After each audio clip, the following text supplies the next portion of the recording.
De acordo com os dados que nós conseguimos conferir na realidade, Thaís, a economia brasileira não está bombando como o ministro da Economia gostaria e como nós também gostaríamos que estivesse.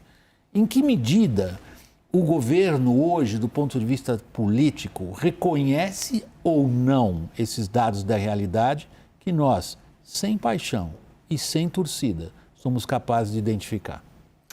William, o que acontece ali no governo? Já está bastante claro para todo mundo que o governo Jair Bolsonaro ele é formado por diversos quadradinhos e que nem sempre esses quadrados falam a mesma língua. Isso está bastante claro agora, principalmente em relação à equipe econômica e à ala considerada mais política.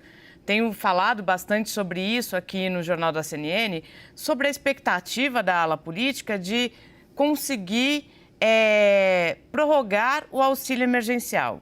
Porque o ministro João Roma, que comanda a pasta da cidadania, tem convicção de que não será possível abandonar 25 milhões de pessoas que deixarão de receber o auxílio e não estão enquadradas ali no novo programa social. Essa percepção é muito concreta ali para ele, mas não é a mesma percepção do ministro Paulo Guedes e que muito dificilmente é a mesma percepção de outros grupos dentro do governo. Então, há visões bastante diferentes ali, há uma série de contradições no governo. E isso, no fim das contas, William, acaba distorcendo muito o que é a realidade. É claro que a gente não está aqui para fazer torcida contra.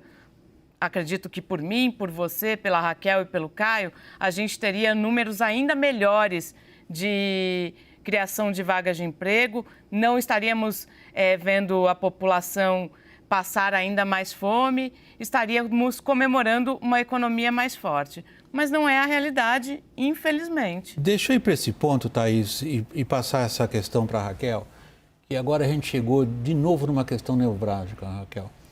Quando a gente olha o que o agente econômico é todo mundo, que toma uma decisão de investimento, uma decisão de comprar ou não comprar, de vender ou não vender, de ir para o emprego ou sair, o que seja, um agente econômico. Ele precisa de ter confiança, um mínimo de previsibilidade, e se a gente olha nos números que são dados da realidade, as previsões são juros mais altos, inflação corroendo o poder de compra e aí a gente entra no campo da política. Muita preocupação com a gestão das contas públicas. Como imaginar que a economia está bombando desse jeito? Difícil, né, William? E o governo precisa tentar ter bastante sabedoria neste momento de para onde jogar os seus recursos. Então, eu já pontuei isso, né? A prorrogação do auxílio emergencial, como defende a ala política, Thaís estava trazendo as informações, é um programa caríssimo. Eu acho que isso tem sido muito ventilado pela dificuldade de se aprovar a reforma do imposto de renda. Está bem difícil disso sair, aí se garantir um Bolsa Família mais turbinado. Então, um caminho fácil seria você prorrogar o auxílio. Mas será que este é o melhor caminho? Essa iniciativa da Câmara hoje e ali complementada pelo lado privado com a Petrobras, eu acho ela muito mais assertiva.